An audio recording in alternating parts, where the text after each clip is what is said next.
مع تبقي أيام معدودة على فتح سوق الانتقالات الشتوية، تسارع كبرى الأندية الأوروبية لتعزيز أو ترميم صفوفها بصفقات جديدة. لذلك سنواصل معكم تغطية أهم أخبار الانتقالات المتوقع حدوثها في سوق الانتقالات الشتوية أو في الصيف المقبل كأبعاد تقرير. هذا الفيديو تقريرا جديدا بأقوى 10 صفقات متوقعة في الانتقالات القادمة، فابقوا معنا. قبل أن نبدأ هذا الفيديو لا تنسوا الإعجاب، الاشتراك وتفعيل جرس التنبيهات ليصلكم جديدنا. تانغي ندومبيلي نجم فرنسي شاب لفت الأنظار بشدة منذ بداية الموسم الحالي من خلال قيادته لخط وسط ليون، حيث أظهر قدرات رائعة ساهمت في تألقه مع الفريق خلال مشاركته في 23 مباراة حتى الآن، ومنحته فرصة الانضمام لصفوف المنتخب الفرنسي مؤخرا، الأمر الذي دفع إدارة مانشستر يونايتد للتفكير في التحرك من أجل ضمه خلال الفترة القادمة، حيث ذكرت صحيفة ميرور أن النادي الإنجليزي مستعد للتقدم بعرض رسمي في أقرب وقت ممكن للتعاقد مع صاحب 21 عام، في ظل سعي أندية مانشستر سيتي وبرشلونة وتوتنهام لضمه أيضا. وكان جان ميشيل أولاس رئيس ليون قد ادعى أنه رفض عرضا بقيمة 50 مليون يورو من أحد الأندية لضم اللاعب خلال الفترة الماضية، كما أكدت الصحيفة نفسها أن النادي سيحاول التمسك بلاعبه حتى نهاية الموسم الحالي على الأقل، لكنه إذا تلقى عرضا مغريا خلال فترة الانتقالات الشتوية فسيفكر في التخلي عن لاعبه المتألق. جوليان فيجل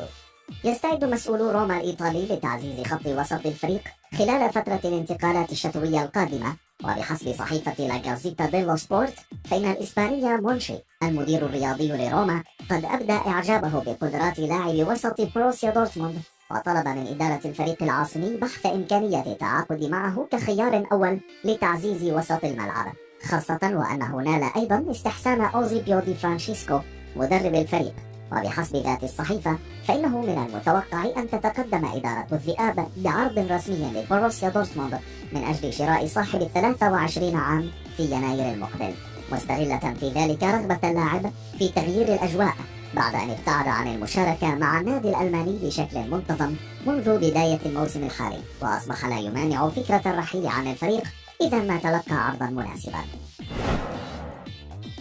آلان ماركيز النجم البرازيلي المتألق في صفوف نابولي أصبح على رأس أولويات بيب غوارديولا مدرب مانشستر سيتي، والذي يرغب في جلب اللاعب إلى ملعب الاتحاد خلال فترة الانتقالات الشتوية لتدعيم مركز الوسط المدافع الذي يشغله البرازيلي فرناندينيو بصفة مستمرة دون الحصول على راحة. وبهذا الصدد أشارت صحيفة ميرور إلى أن النادي الإنجليزي يجهز حاليا عرضا رسميا لضم صاحب 27 عام في يناير المقبل، وعلى الرغم من وجود أنباء تشير إلى عدم وجود نية لدى إدارة نادي الجنوب الإيطالي ومدربه كارلو أنشيلوتي للتخلي عن اللاعب الذي يعتبر أحد أهم ركائز الفريق الأساسية منذ انتقاله في عام 2015 قادما من أودينزي، يذكر أن ألان يرتبط بعقد مع نابولي حتى صيف 2023، لكن إدارة سكاي بلو قد تعرض مبلغا كبيرا لإقناع إدارة الفريق الإيطالي بإتمام الصفقة. نبيل فقير النجم الفرنسي المتوج بكأس العالم الأخيرة بروسيا كان قريبا بشدة من الانضمام إلى ليفربول خلال الميركاتو الصيفي الماضي، قبل أن تفشل الصفقة في لحظاتها الأخيرة بسبب عدم توصل النادي الإنجليزي إلى اتفاق مع ليون الفرنسي بشأن المقابل المادي. ومع اقتراب فتح نافذة الانتقالات الشتوية ارتبط اسم فقير بمغادرة ناديه مرة أخرى، لكن هذه المرة إلى ريال مدريد، حيث كشفت صحيفة دون بالون الإسبانية أن إدارة النادي الملكي تراقب اللاعب صاحب الأصول الجزائرية عن كثب منذ فترة طويلة من أجل ضمه لتدعيم خط هجوم الفريق، وأن فلورنتينو بيريز سيحاول التعاقد معه في يناير المقبل مع وجود احتمالية ضعيفة لإقحام المهاجم ماريانو دياز في الصفقة، فيما كان لصحيفة ماركا رأي آخر، حيث أكدت أن مسؤولي النادي الفرنسي ووكيل اللاعب هم من عرضوا خدمات فقير على إدارة ريال مدريد، والتي قررت دراسة الصفقة أولا قبل الشروع فيها من عدمه. ماركوس راشفورد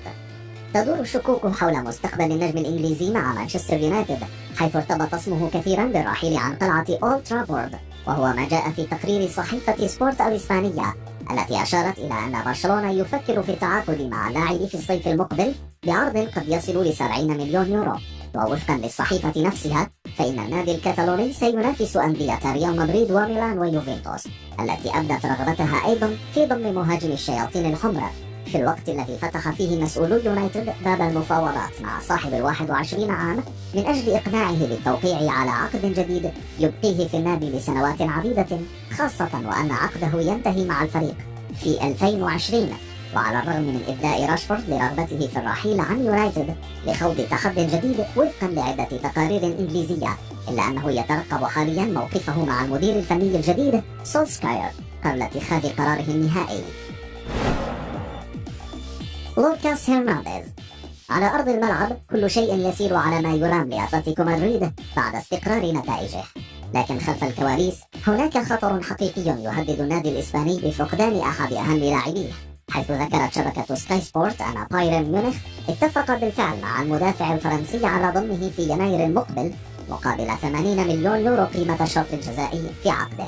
وبحسب الشبكة الشهيرة فإن العملاق البافاري عرض على اللاعب 3 أضعاف راتبه الحالي مع بروخي بلانكوس، حيث سيتقاضى مع بايرن 9 ملايين يورو، كما أنه سيكون قائدا لخط دفاع الفريق وليس منافسا لألابا في مركز الظهير الأيسر. حاليا هناك قلق كبير داخل النادي الإسباني، ويدركون أنه لو تم منحه نفس العقد الذي قدمه بايرن فإنه سيجلب فوضى في الفريق، خاصة أن بعض اللاعبين بدأوا يطالبون بزيادة رواتبهم من الآن، كما أن اللاعب أخبر قادة الفريق بأنه قرر الرحيل بالفعل، ويبدو أنه اقترب كثيرا من قلعة البافاري.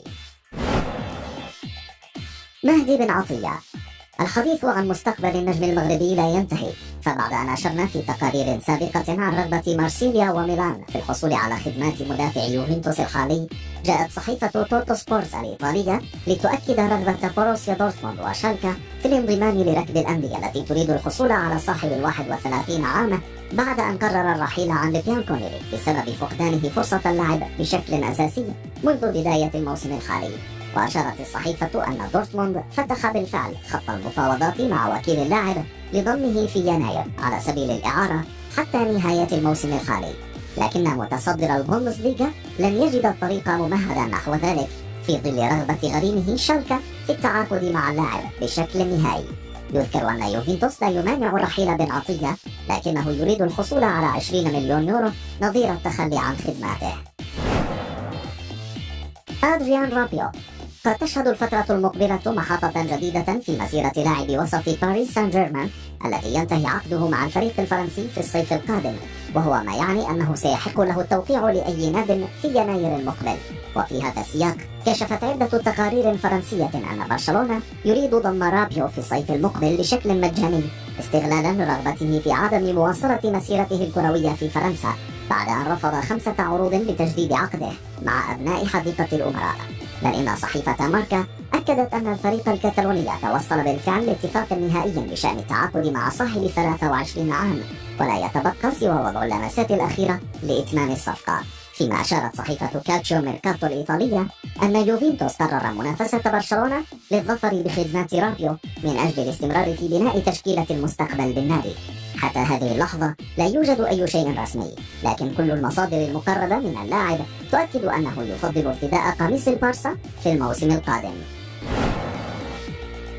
عثمان ديمبلي. يعيش الجناح الفرنسي الشاب حاليا فترة رائعة مع برشلونة بعد عودته للمشاركة بانتظام وتسجيله العديد من الأهداف الحاسمة للفريق، لكن في الوقت ذاته نال اللاعب وابلا من الانتقادات بسبب عدم انضباطه في التدريبات. وبرغم ما تردد عن فتح إدارة البارسا لصفحة جديدة مع ديمبلي، إلا أن تشيلسي يريد استغلال وضعيته والتحرك لضمه، حيث كشفت صحيفة سبورت الكتالونية أن النادي اللندني وضع صاحب 21 عام على رأس أولوياته، ويفكر في التعاقد معه في الصيف المقبل بناء على طلب المدرب الإيطالي موريسيو ساري، الذي يرى أن اللاعب قادر على صناعة الفارق في خط هجوم الفريق، كما أنه سيكون خيارا مثاليا لتعويض الرحيل المحتمل للبلجيكي إيدن هازارد خلال الفترة القادمة. يذكر أن ديمبلي يحظى أيضا باهتمام أرسنال وليفربول مثلما أشرنا مسبقا.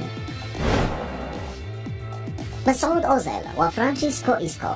بات الحديث الآن داخل أروقة نادي أرسنال عن الحل الأمثل لوضعية النجم الألماني أوزيل داخل الفريق، فاللاعب الذي يتقاضى 300 ألف جنيه استرليني يعاني من تهميش دوره من قبل المدرب أوناي إيمري في الآونة الأخيرة، ولذلك فقد يفكر النادي اللندني جديا في بيعه بسبب راتبه الكبير. وبحسب صحيفة اندبندنت البريطانية فإن مسؤولي الجانرز طرحوا فكرة استبدال أوزيل بإيسكو لاعب ريال مدريد، خاصة وأن اللاعب الإسباني يعاني أيضا من موقف مشابه لموقف أوزيل مع المدفعجية. وأضافت الصحيفة أن ريال مدريد يريد بيع إيسكو مقابل 100 مليون جنيه استرليني على الأقل لتدعيم قائمته خلال الفترة المقبلة، ما يعني أن أرسنال سيضطر لتقديم أوزيل بالإضافة لمبلغ مالي كبير لإتمام الصفقة، في ظل وجود اهتمام قوي أيضا من قبل مانشستر سيتي وتشيلسي.